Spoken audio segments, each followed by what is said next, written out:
Olá, pessoal. Estamos começando aqui o 16º vídeo do nosso curso sobre o dano da morte e os animais não humanos.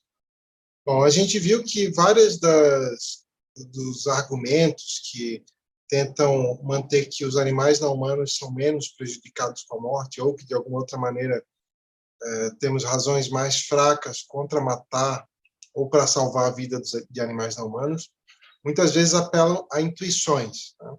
Então, nesse vídeo, nós vamos discutir esse apelo a intuições, né? Que razões existem para aceitar esse tipo de apelo, que razões contrárias, né, tem, ou seja, que razões haveriam para rejeitar apelos a intuições, que intuições que passariam no teste, que se configurariam como intuições plausíveis, caso esse apelo faça algum sentido, né? Então, vamos discutir isso tudo.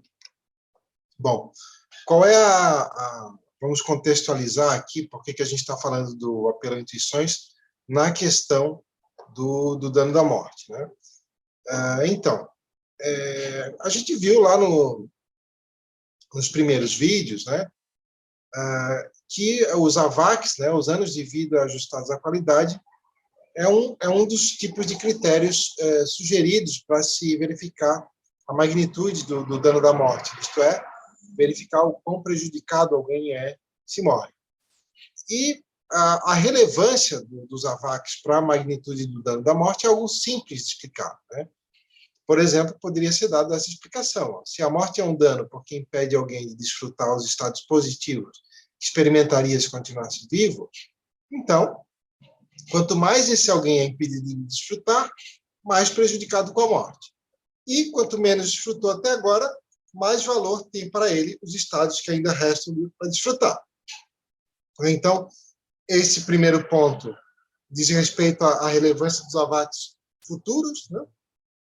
E esse outro ponto diz respeito à relevância dos AVACs passados. Bom, vimos que alguns autores defendem que os AVACs, né, o valor que alguém seria impedido de desfrutar com a morte, não é a única coisa que importa na medição da magnitude do dano da morte. Alguns autores defendem que a conexão psicológica que o indivíduo vai ter com o seu eu futuro também é importante para medir a magnitude do dano da morte. Bom, a gente viu alguns argumentos favoráveis e contrários a esse critério, né, nos outros vídeos, então a gente não vai repassar esses argumentos, né? Nós só vamos agora perguntar o seguinte: quanto à conexão psicológica, né, por que ela seria relevante para a magnitude do dano da morte, né? Então, como vimos, né, um autor que insere esse critério da conexão psicológica, né, um dos que desenvolveu uma teoria mais, digamos assim, refinada, né, do dano da morte e das razões contra matar para salvar vidas, que é baseada nesse critério, é o Jeff McMahon, né, lá no Ethics of Killing, que a gente citou em outros vídeos, né.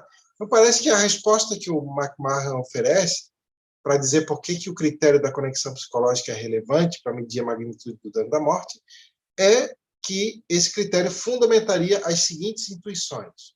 Primeira, né, que a morte de um humano adulto normal é pior do que a morte de uma criança ou a morte de um animal não humano. E a segunda intuição é que a morte de uma criança é pior do que a morte de um recém-nascido, que, por sua vez, seria pior do que a morte de um feto já senciente.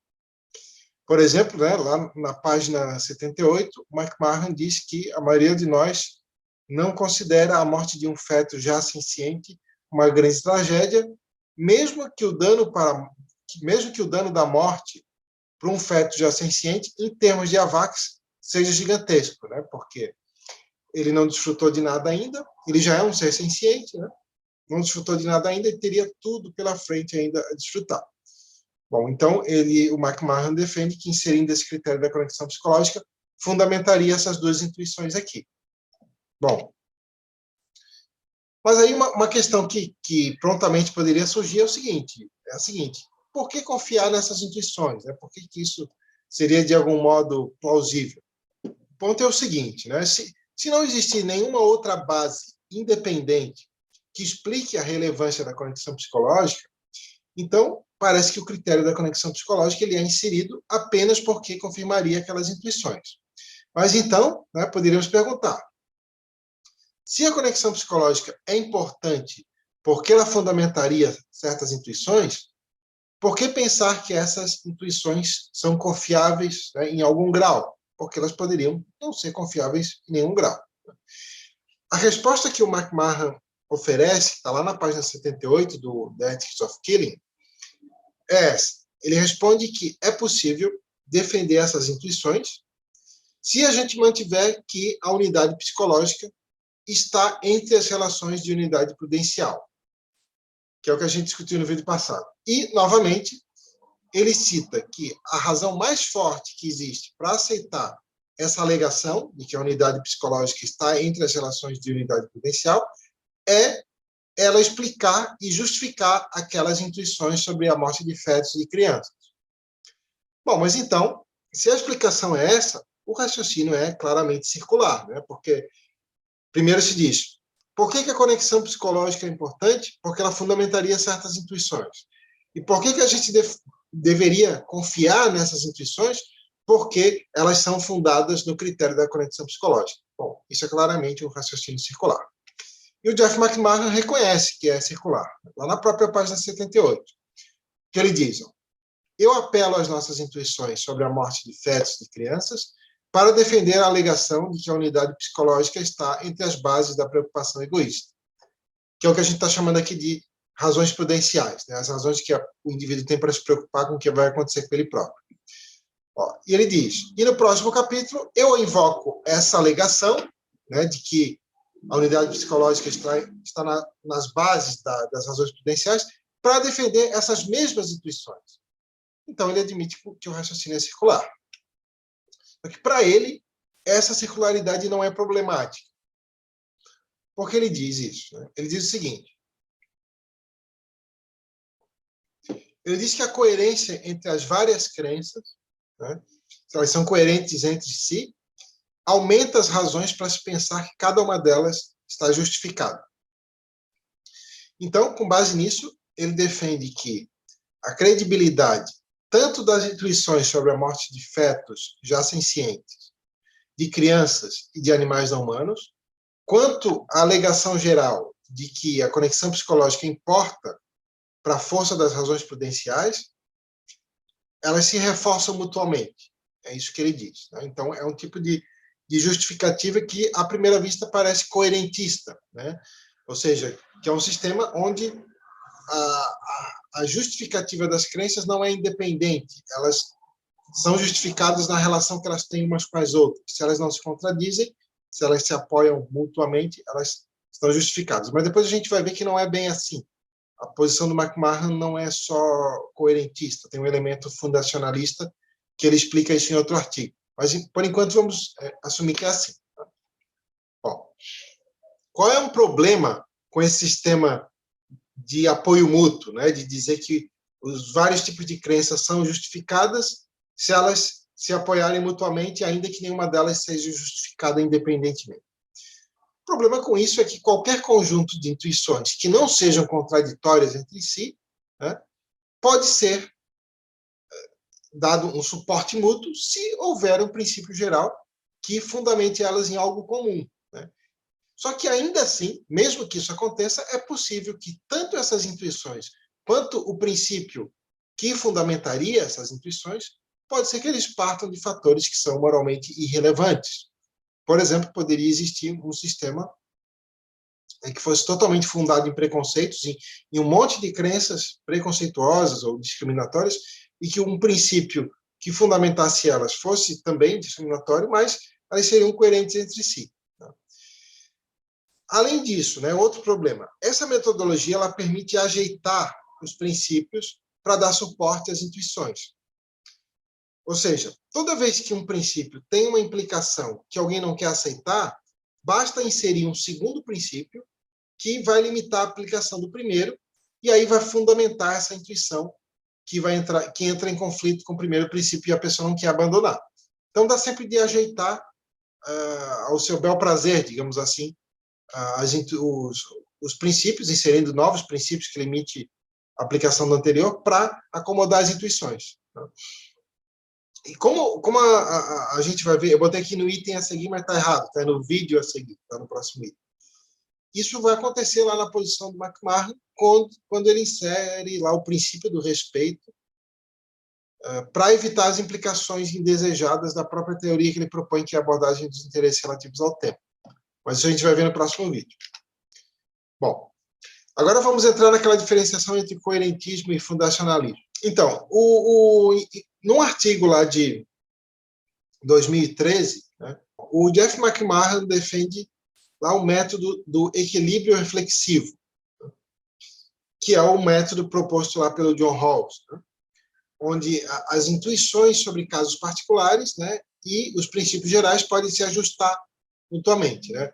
Você ajeita o princípio ali, ajeita a intuição sobre o caso particular até chegar nesse equilíbrio reflexivo.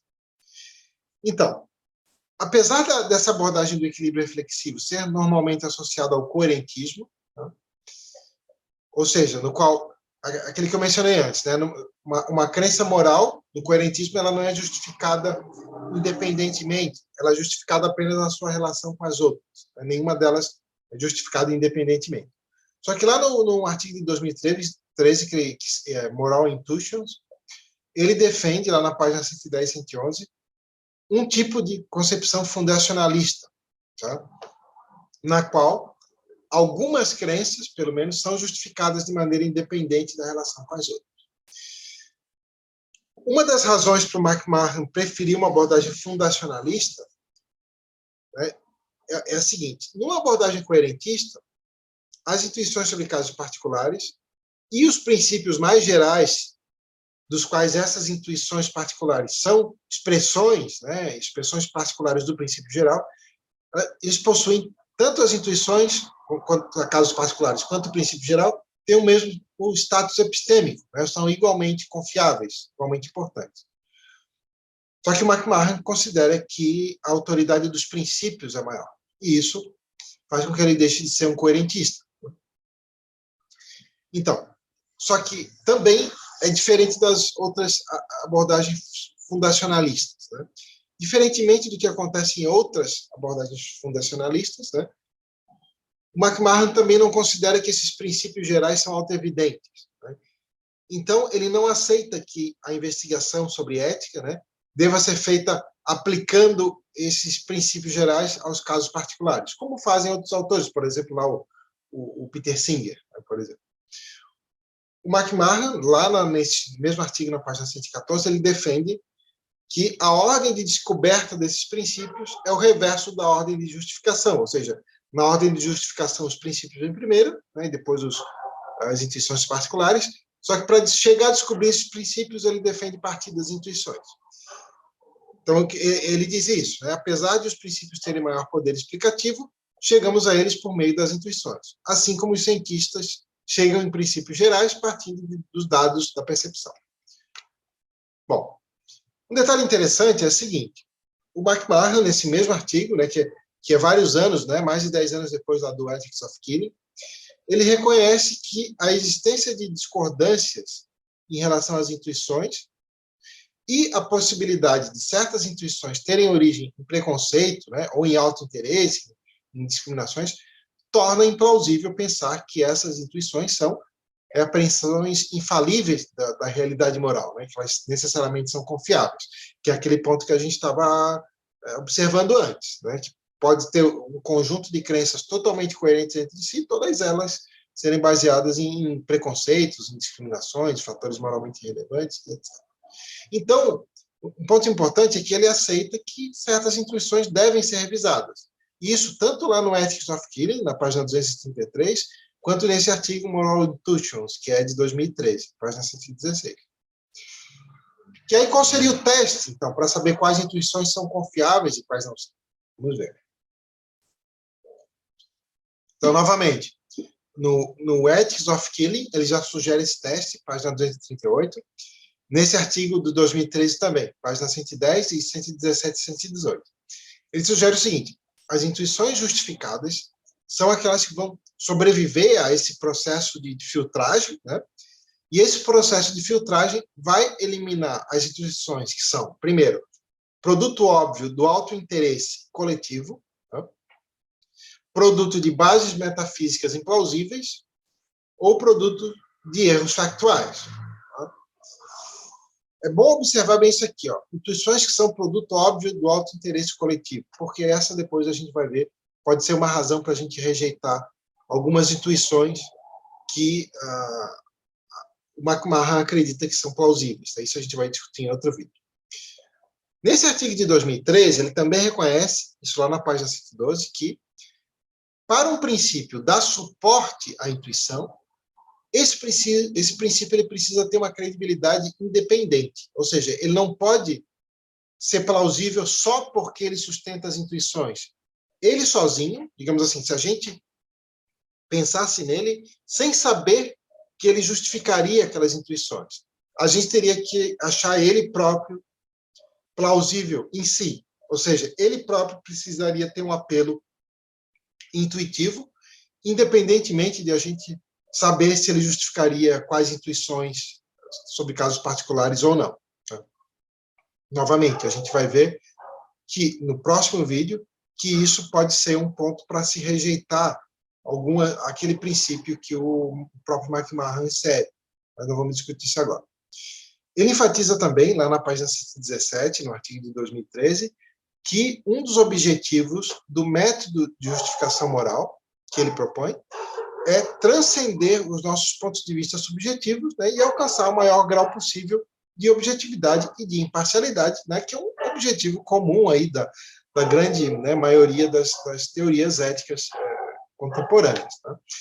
Então, o que a gente tem que perguntar para avaliar aquele princípio lá da conexão psicológica, né, que ele insere, para justificar aquelas intuições, é se aquelas intuições, né, sobre a morte de adultos, humanos adultos normais, de animais não humanos, de crianças, de bebês, de fetos já sencientes, etc., se aquelas intuições passariam nesse teste de filtragem e se esse princípio que ele insere, né, da conexão psicológica ser relevante para as razões prudenciais, se esse princípio é plausível de maneira independente, se esse princípio poderia ser aprovado se a gente não soubesse que ele justificaria aquelas intuições. Bom, nós vimos que um dos principais problemas com o apelo a intuições é que as intuições podem ser tanto o captar de algo moralmente relevante de maneira ainda não sistematizada, quanto também um preconceito, né, o resultado de auto-interesse, etc. Como que a gente vai descobrir qual dos dois é o caso? Né? Bom, a gente tenta descobrir sugerindo princípios que poderiam dar suporte à intuição. Contudo, né, como a gente viu, o princípio ele pode aparentar ser plausível só porque sustenta a intuição. Então, com base nisso, tem um teste, né? A gente já tem um critério para testar se esse princípio que poderia fundamentar a intuição é ou não plausível. Vamos ver. Se o princípio parece plausível só porque ele sustenta a intuição, ou mesmo um conjunto grande de intuições, várias intuições, então a gente diz que esse princípio é ad hoc, né? Ou seja, que ele é mantido não porque realmente alguém acredita que esse princípio é plausível, mas ele é mantido porque caso, né, ele seja defendido, ele dá um suporte à intuição, e não porque se acredita que o princípio é plausível. Né? Então, o que isso, em resumo, quer dizer? Que o princípio tem que ser plausível por ele mesmo, né, independentemente de a gente saber que ele justificaria as intuições. Né? E vimos que esse é um ponto que o próprio Jeff McMahon, naquele artigo de 2013, ele reconhece. Ele diz que, para um princípio dar suporte a uma intuição, o próprio princípio tem que ser ele próprio intuitivo, ele precisa ter uma credibilidade independente. Bom, eu vou dar um exemplo aqui. Em relação a intuições sobre a magnitude do dano da morte e em relação a razões contra matar e para salvar vidas. Né? Vimos que várias daquelas intuições sobre casos particulares são endereçadas pelo próprio McMahon para defender a teoria dele, né, de que os seres com maiores capacidades cognitivas seriam mais prejudicados com a morte na maioria dos casos, e, como a gente vai ver em outro vídeo, que haveriam razões mais fortes contra matar humanos adultos normais, mesmo quando eles forem menos prejudicados com a morte. Bom, eu vou tentar mostrar aqui que, muito provavelmente, os princípios que são endereçados para tentar fundamentar aquelas intuições, provavelmente a gente não aceitaria esses princípios como válidos se a gente não soubesse que sustentam aquelas intuições, né? Vamos ver. Bom, se a gente perguntasse para alguém, como medir o quanto alguém é prejudicado com a morte? Né? Muito provavelmente as respostas seriam essas aqui. Ó. Veja o quanto alguém já viveu, veja o quanto esse alguém ainda tem para viver, né? Veja como foi a qualidade de vida até agora e veja como será a qualidade de vida futura. Bom, esses critérios aqui formam todos lá aquela forma de medição que são os AVACs. Né? Então, acho que se a gente não soubesse quais seriam as implicações nos casos particulares, a gente explicaria a magnitude do dano da morte, provavelmente assim. Bom, mas, e dando um passo adiante, né, sobre aquele outro critério que é inserido lá pelo McMahon, da conexão psicológica, se a gente perguntasse, né, se as pessoas consideram o grau de conexão psicológica que o indivíduo manteria com ele mesmo no futuro como algo importante para se medir a magnitude do dano da morte, sem que elas soubessem, né, que inserindo esse critério, isso poderia dar uma vantagem dos humanos adultos normais sobre os animais não humanos, é bastante duvidoso que as pessoas explicariam o dano da morte dessa maneira. Bom, contudo, se antes da gente fazer a pergunta, a gente avisasse o seguinte, olha, se vocês inserirem o critério da conexão psicológica, isso vai implicar, então, que, na maioria das vezes, os animais humanos, né, adultos normais, vão ser mais prejudicados com a morte do que os animais não humanos. E se vocês não inserirem esse critério, aí, muito provavelmente, em boa parte dos casos, né, poderia ser o contrário, poderia ser que os animais não humanos que fossem mais prejudicados com a morte. Bom, se a gente dá essa informação adicional, quase que certamente as pessoas passariam a defender que a conexão psicológica é importante, só porque teria essa implicação que elas gostariam, né, de manter. Bom, então isso parece mostrar que esse princípio é ad hoc, porque se ele não seria aceito se a gente não soubesse das implicações, né, se ele teria as implicações que a gente gostaria ou não, então parece que as pessoas aceitam ele não por achar ele relevante, mas porque ele fundamentaria aquilo que as pessoas já gostariam que fosse de antemão. Então é isso, nós terminamos esse vídeo, e no próximo vídeo a gente vai começar a discutir mais a fundo essa ideia de estatura moral diferenciada, né? As razões que são endereçadas para defender essa ideia e as críticas. Um abraço, obrigado.